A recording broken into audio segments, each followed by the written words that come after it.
I myself am a huge Rockstar Games simp. I have played all the greats. I've played GTA, I've played Red Dead, I've played LA Noire, I've played motherfucking table tennis. You get the idea. I've played a lot of Rockstar games in my day. But the general idea is Rockstar Games is untouchable. That is what everyone has said since the beginning of time. Since the dawn of man, people have actually asked themselves, when's GTA 6 coming out? So, in this video, we're going to discuss a lot of things. I think GTA 6 is going to be huge when it launches, but I have major concerns now going into the game's launch. And you know the famous saying, don't doubt Rockstar, right?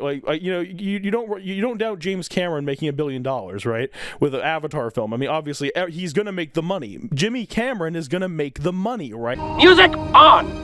His name is James Cameron, the bravest pioneer. No budget too steep, no sea too deep. Who's that? It's him, James Cameron. Right? But when it comes to Rockstar, I think there's enough signs that actually have me worried for GTA 6 now. And as a massive Rockstar fan, I think I have a basis to discuss this. Because I've played all the games. I have a deep knowledge of the company and its history, more so than most people who play Rockstar games. And I think that GTA 6 is going to be a good game, but I don't think it's going to be as good or even attain the heights of Red Dead Redemption 2 or other greats that the company has released. And I want to discuss that. So the main reason I'm making this video is I think Red Dead Redemption 2 is an untouchable masterpiece, and I don't think GTA 6 is going to beat it. I think Red Dead Redemption 2 was a generational moment for the gaming industry as a fucking whole. When that game came out, I was in high school still. I'm not getting my nostalgia glasses on. When Red Dead Redemption 2 came out, it was a seismic shift for the story-driven games business. From what Take-Two said before it came out, they were like, well, this is more of a passion project. This isn't going to make as much money as GTA. And while they were right, they were wrong in certain key areas. Red Dead Redemption 2 was one of the biggest story-driven games ever made. And it did make back its budget, which I think Take-Two was concerned about at the time, but it made its budget back in more some, you know? I think Red Dead Redemption 2 really proved that a long, sprawling, narrative-led drama could work in the game industry. You know, we've had linear dramas like The Last of Us or Uncharted, but we never had something to the breadth or the depth of a Red Dead Redemption 2 besides Red Dead 1. But Red Dead 1 and Red Dead 2 are completely different beasts. They are completely different products, and they are completely different complexities, because Red Dead Redemption 1 is a more so gameplay driven experience, where Red Dead Redemption 2 is this narrative driven, similar to a Naughty Dog game, but open world, and its scale is just fucking insane. That's the thing I always tell people about Red Dead Redemption 2. It is a undertaking to play it. It's like a 6-season television series. I also say it's unadaptable into any other medium. You can't turn Red Dead Redemption 2 into a movie because it is way too long and is way too sprawling. It's a Gone with the Wind epic that is literally... I don't know how it was even made. I genuinely think Red Dead Redemption 2 is going to go down in history as one of the greatest video games ever made.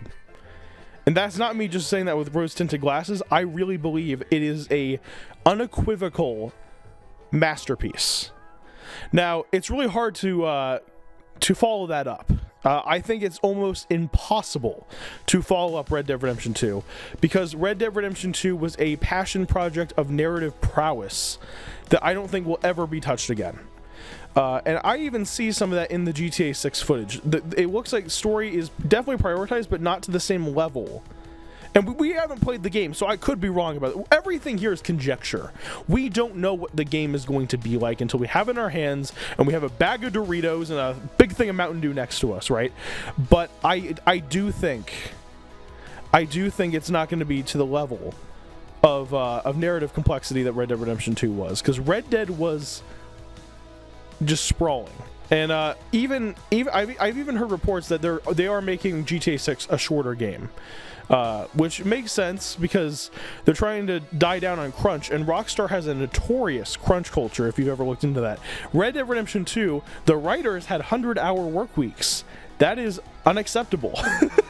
So, Rockstar has a notorious reputation for driving its employees into the ground, which I'm not a fan of. But, at the end of the day, I think GTA 6 has to do a few things to really level up what Rockstar did with GTA 5, and they're interesting because they're very different than what Red Dead 2 did, because Red Dead 2 had to level up the narrative as well as the rage engine that Rockstar uses in all their games. What GTA 6 needs to do to level itself up, I think it has two things it needs to accomplish to be considered a masterpiece to people. One of them is they have to make the game a lot more fun to play. Say what you will about Rockstar, GTA 5 does feel like a game from 2013, because it was a game from 2013 that they kept on updating. The aiming is shit. We all know that. Rockstar games have the worst aiming known to man. It's almost as bad as Splatoon. So it's jack shit aiming, but and it's all lock-on aiming, so there's no skill to it. On controller, at least. On PC, there's some skill, but on controller, it's just like press the left trigger and you're just bam, right trigger, your enemy's dead. They need to have a better way to make the shooting and the gunplay feel better. I thought Red Dead did that really well with the recoil patterns, as well as the weapons made sense to be sharpshooter weapons because it's a Western, right? But for GTA 6, which is going to have ARs and some machine guns and more traditional pistols, Glocks, you get the idea, right? You're going to have to find a better balance of how to make the firearms feel more distinct.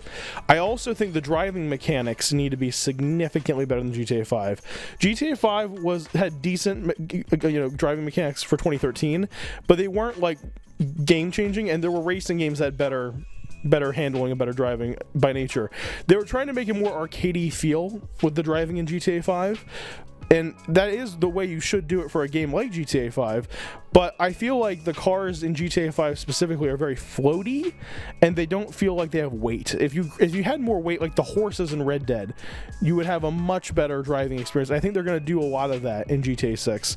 I think the main thing they have to accomplish with GTA 6 is the gameplay has to be advanced. It has to feel new, it has to feel fresh, it has to feel bold, right? It has to feel like a modern game. Bottom line. And the next thing they need to do for GTA 6 to be considered decent or a masterpiece is they need to find a way to evolve, and this is the most impossible task of all. They need to make GTA Online actually decent. I used to be a big fan of GTA Online back when the game launched in like 2013, 2014. I would say since 2015, I've completely after the heist update, and pretty much a lot of people I know dropped off after that. Because what GTA Online became after that was I don't even know how to describe it. Just wacky bullshit, insane stuff. Like you can drive around on a hover jet or whatever the hell that flying vehicle is, and you have like jetpacks and shit with that one heist update. And I'm just like, what even is GTA anymore? Because the whole thing about GTA to me is it's a parody of American culture, right? It's a parody of American cities, and it's a parody of capitalism. That's the whole idea of GTA as a whole, right? And I guess you could say, oh, like SpaceX and all that shit, right? But I don't know. I think the whole idea of GTA is it's even when it's crazy as shit, it's somewhat grounded in reality, And I feel like GTA Online kind of jumped the shark with that, and that literally pulled me out. When I see people just flying around in GTA Online, well, this doesn't feel right.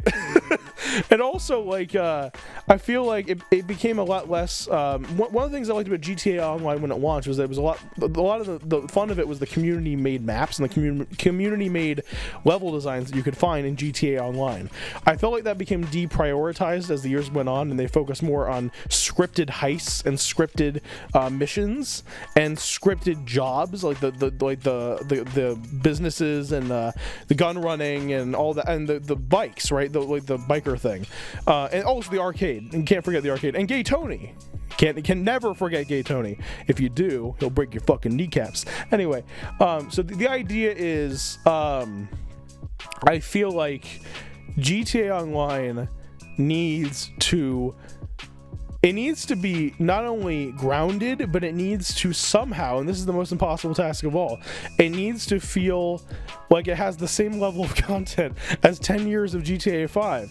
It's like an impossible task. I don't know how GTA Online is going to retain players in GTA 6. This is a real concern I've been thinking about. And it makes me think, because Take-Two recently said they're going to continue supporting GTA 5 online, potentially after GTA 6, which even, that even concerns me more, because if that's true, that shows they're not sure if it's going to retain players. Like, you don't, like, I'll give you an example. When the Switch came out, the Nintendo Switch came out, they kept the 3DS around because they weren't sure if the Switch was going to bomb. When you do a strategy like that, it usually means you're hedging your bets, which is not a good sign. Now, the Switch took off, and that makes sense. I mean that's a different thing. But, like, the idea is you don't do that business strategy unless you're concerned that you're not going to retain the players. And in this gaming economy where time and money are of the essence for everyone, and specifically time, I don't know how many players would stay for GTA 6 Online if it doesn't have the content to keep them. We saw the same thing happen with Red Dead Online. When Red Dead 2 came out, the online peaked, and then it dropped like a frickin' brick. It just dropped to the depths of hell. And then they stopped supporting it.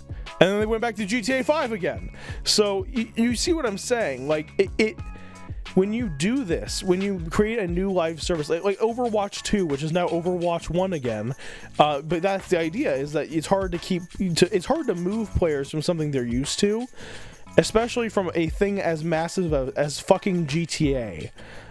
So they have a gargantuan task ahead of them, and we'll see how it goes. But yeah, those are my thoughts on GTA 6, and I'm really excited for it still, but I have these concerns that I don't know. I just don't know. I hope it's as good as everyone wants it to be, but I have doubt. I have doubt it's going to be the masterpiece I think we all are expecting. And also, the other thing I'll add is, after Dan Houser left Rockstar, I felt like a lot of the company changed, and it's less narrative focused. I've been noticing this, like, even on GTA Online, the narrative is taking kind of a backseat. You know, I don't play GTA Online anymore, but that's what I've heard, and I feel like I'm worried about the story, the campaign for GTA 6. I hope these fears are unfounded. I really do, but I'm a little bit concerned just because I feel like Dan Houser was somewhat of a writing genius for Rockstar. Obviously he didn't do all the writing. There was a writing team for Red Dead 2 and all that. But I think he had a vision for how Red Dead 2 was going to go, and the whole team made it come to life. That's when you know you have a healthy writing team, right? And I feel like without Dan Houser, and he's been gone for like 5 years now from the company, it's going to be a very different story. I think it's going to be a very different thing. But here's hoping I'm wrong. Here's hoping GTA 6 is fucking sick and badass, and get your tits out and dicks out for GTA 6. Anyway, take care, gamers, and gamers. Subscribe today. Hype this video if the hype button's there, and gamers, rise up.